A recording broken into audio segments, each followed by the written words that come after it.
two-day plenary with delegates from its 39 member countries and representatives from the global network. All the key outcomes are outlined in documents that journalists should have received. I'll give you details on some of the key aspects of what was discussed, and I will then take your questions.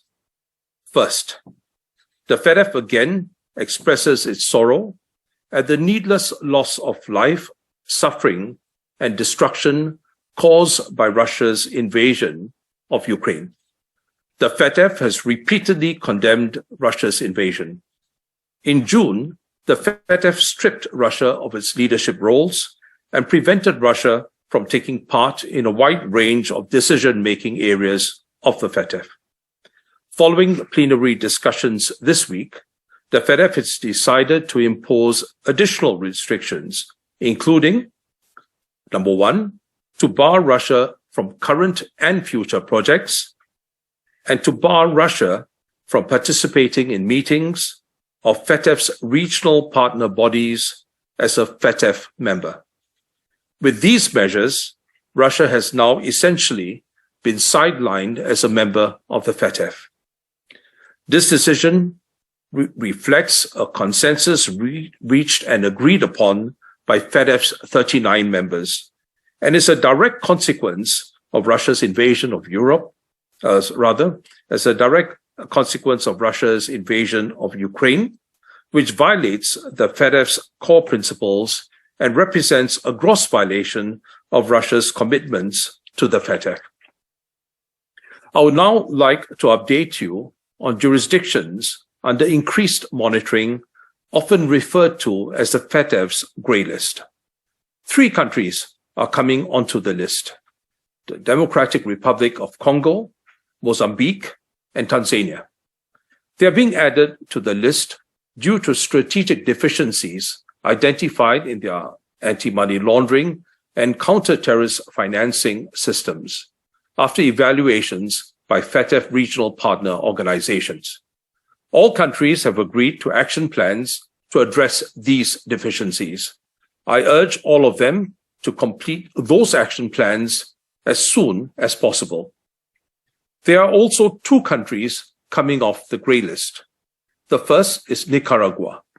Nicaragua has taken steps to improve its systems, including conducting more effective risk-based supervision.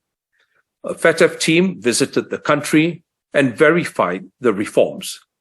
Its government has given a clear commitment to continue improving its systems into the future.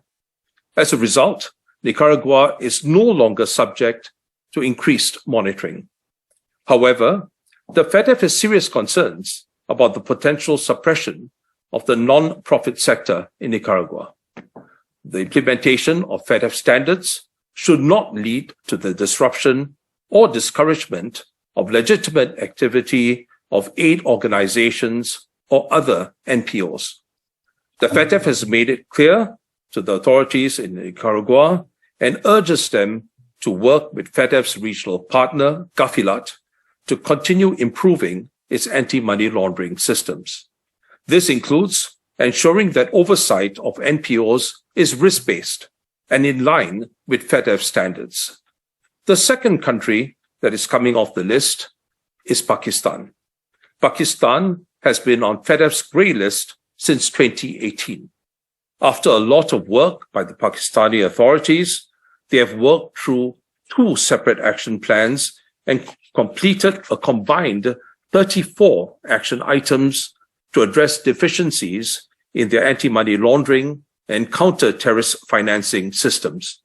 The FATF welcomes this significant progress. As a result, Pakistan can now more effectively tackle anti-money laundering and terrorism financing. A FATF team has verified that the reforms are in place and that there is high-level commitment and capacity to sustain those reforms. These reforms are good for the stability and security of the country and indeed the region. That doesn't mean that there isn't more work to do. Going forward, Pakistan will need to work with the FATF's regional partner the Asia-Pacific Group to continue to strengthen its systems.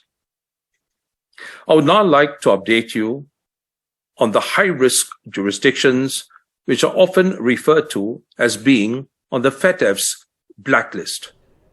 Myanmar, which has been on the grey list for the past 2.5 years, is being moved to the blacklist. This is for failing to address a large number of strategic deficiencies in its anti-money laundering and counter-terrorist financing systems. These were first identified in a report in September 2018. More than 4 years later, many of those issues remain. As a result, FATF calls on countries to apply enhanced due diligence to business relations and transactions in relation to Myanmar. However, this enhanced due diligence must not negatively impact humanitarian assistance. Countries must ensure that there are no blanket measures that disrupt the flow of humanitarian funds or remittances or harm funding for legitimate and pure activity. I urge the authorities in Myanmar to swiftly complete their targeted action plan to address the strategic deficiencies identified in their country.